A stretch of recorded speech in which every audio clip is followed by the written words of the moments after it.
રાજનેતાઓએ હિન્દુ અને મુસલમાનના વાળા પેદા કરવા કરતાં નાગરિકોના જીવ બચાવવામાં વધારે ધ્યાન આપ્યું હોત તો કદાચ મહાદેવના 29 ભક્તોનો જીવ બચાવવા અલ્લાહના બંદાને પોતાના જીવ જોખમમાં ન મૂકવા પડ્યા હોત. ત્યાં સુધી કે આ અલ્લાહના બંદાઓ પોતાના લાખો રૂપિયાના સંસાધનો સાથે પોતાના જીવ જોખમમાં નાખે છે અને રેસ્ક્યુની કામગીરી કરે છે 29 શિવ ભક્તોને બચાવવા માટેની. આ બધું થઈ રહ્યું હતું ત્યારે તંત્ર અને રાજનેતાઓ કાંઠે ઊભા જોઈ રહ્યા હતા, કારણ કે તંત્ર પાસે ન તો ગરીઓ કે ન હતી જાળી આવી સ્થિતિ હતી. આ સમયે સ્થાનિક મુસલમાન બંધુઓને માહિતી મળે છે કે ઘસમસતા પાણીના પ્રવાહમાં 29 લોકોની બસ ફસાઈ છે. નદીમાં આ બસ ફસડાઈ ગઈ છે અને જીવ બચાવવો જરૂરી છે. આ માહિતી મળતાની સાથે જ આ અલ્લાહના બંદાઓ પોતાના દીકરાને દવાખાનામાં છોડી અને રેસ્ક્યુ ઓપરેશન ચલાવવા ઘટના સ્થળે પહોંચે છે.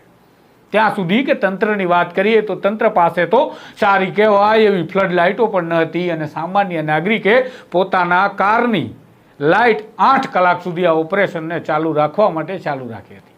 આ જીવન સટોસટીના રેસ્ક્યુ ઓપરેશનની વાત કરવી છે, તેમાં સામાન્ય નાગરિકોના યોગદાનની વાત કરવી છે અને નઠ્ઠારા તંત્ર અને રાજનેતાઓની વાત કરવી છે કે જેમની પાસે સારી લાઇટો પણ નહોતી અને બચાવ કામગીરીની વાતો કરે છે. આ અહેવાલ જો તમે આખો જોઈશો તો તમારી આંખો ફાટી જશે, કારણ કે તંત્રની નિષ્ક્રિયતા અને માનવતાની જીતની આ કહાની છે, જે કહાની ભાગ્યે જ જોવા મળી રહી છે. વૈષ્ણવજન તો તેને કહીએ જે પીડ પરાઈ જાનાને રે. નમસ્કાર, હું છું આપની સાથે તુષાર બસિયા. નવજીવન ન્યૂઝમાં આપનું સ્વાગત છે. ગઈકાલે ભાવનગર જિલ્લાના ઘોઘા તાલુકામાં સ્થિત પવિત્ર નિષ્કલંક મહાદેવના દર્શનાર્થે તામિલનાડુના 29 પ્રવાસીઓ આવ્યા હતા. પણ નિષ્કલંક મહાદેવ પણ જાણે ગઈકાલે ગુજરાતની ધાર્મિક એકતા બતાવવા અને નક્કામાં તંત્રને ઉઘાડું પાડવા માટે એક ખેલ રચી રહ્યા હોય તેવી ઘટના દર્શનાર્થીઓ સાથે બની રહી હતી. દર્શનાર્થીઓ દર્શન કરી પરત ફરી રહ્યા હતા. દરમિયાન નિષ્કલંક મહાદેવના મંદિરથી થોડા દૂર કોળિયા ગામના એક બેઠા પુલ પરથી માલેશ્રી નદીનો પ્રવાહ ઘસમસતો જઈ રહ્યો હતો અને આ પ્રવાહમાં દર્શનાર્થીઓની બસના ચાલકે બસ ઘુસાડવાની ચેષ્ટા કરી હતી. તેને ઘસમસતા પ્રવાહમાં બસ નાખી તો દીધી, પરંતુ બાદમાં પાણીના પ્રવાહ સામે બસ હારી ગઈ અને બસ પુલની નીચે ફસડાઈ અને જતી રહી. બસ માલેશ્રી નદીના ઘસમસતા પ્રવાહમાં ફસાઈ જતા દર્શનાર્થીઓના જીવ રીતસરના તાળવે ચોંટી ગયા. ભયાવહ ચીચિયારીઓ નીકળી રહી હતી અને જીવ બચાવવા માટે દર્શનાર્થીઓ ગુહાર લગાવી રહ્યા હતા, મદદ મદદ. પરંતુ ભાષા પણ અહીંયાના લોકો સમજે કેમ? પરંતુ આ ચીચિયારીઓ અને આ જીવ જતા લોકોની વાત સૌ કોઈ સમજી શકતા હતા કે હવે રેસ્ક્યુ ઓપરેશન ચલાવી જો વહેલી તકે આ લોકોને બહાર નહીં કાઢવામાં આવે તો આ લોકો સીધા દરિયામાં જઈને પડી જશે.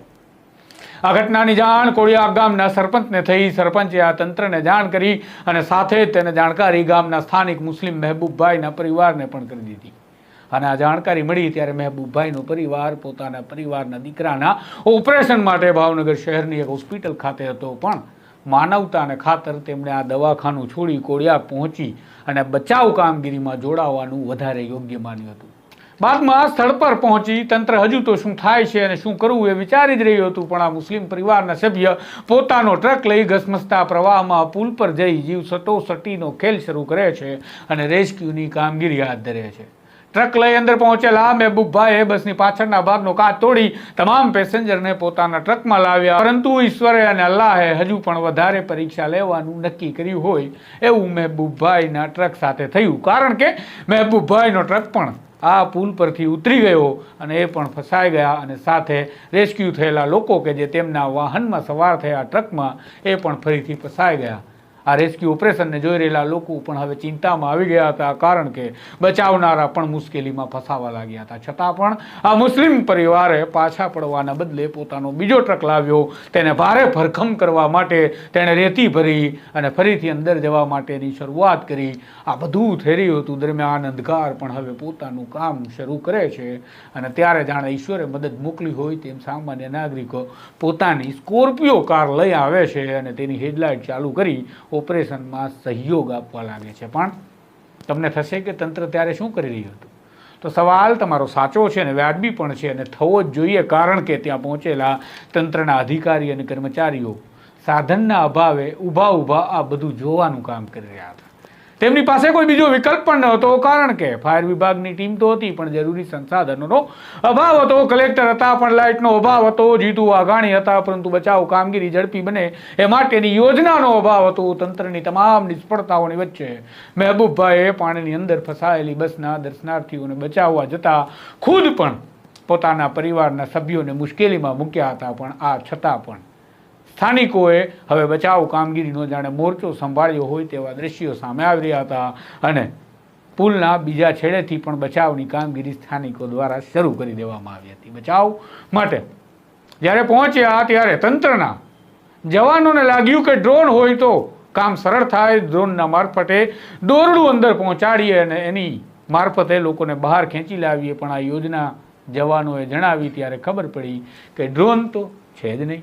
ટૂંકમાં યોજના હતી તો તેની સામે સંસાધનો અને સાધનોનો સ્થળ પર અભાવ હતો અને તંત્ર યોજના ઘડતું રહ્યું હતું. દરમિયાન સ્થાનિક લોકોની મદદથી રફીકભાઈ બીજો ટ્રક લઈ અને આ પાણીમાં ઘસમસતા પ્રવાહમાં જાય છે અને તેઓ ત્યાં પહોંચી જાય છે. પુલના બીજા છેડેથી પણ કેટલાક લોકો બચાવ કામગીરી કરે છે અને તેમાં તેઓ સફળ થઈ રહ્યા હતા. આમ સાંજે 6:30 વાગ્યાથી ચાલી રહેલા જદ્દોજહદની વચ્ચે 8 કલાક જેટલા ઓપરેશન ચાલ્યું અને આ રેસ્ક્યુ ઓપરેશનની કામગીરી સફળતાપૂર્વક સ્થાનિક નાગરિકોના કારણે અને તેમની મહેનતે પાર પાડી હતી. આ કામગીરીમાં તંત્ર માત્ર સાઈડમાં રહ્યું અને સ્થાનિકોએ જીવ બચાવી લીધા બાદ ભાવનગર કલેક્ટરને પત્રકારોના સવાલોનો સામનો કરવાનો હતો અને એ સમયે કલેક્ટરે પત્રકારોને કેવા જવાબ આપ્યા પણ જુઓ. ઉપરવાસના અંદર ખાસો વરસાદ પડી રહ્યો છે, સતત વરસાદ પડી રહ્યો છે.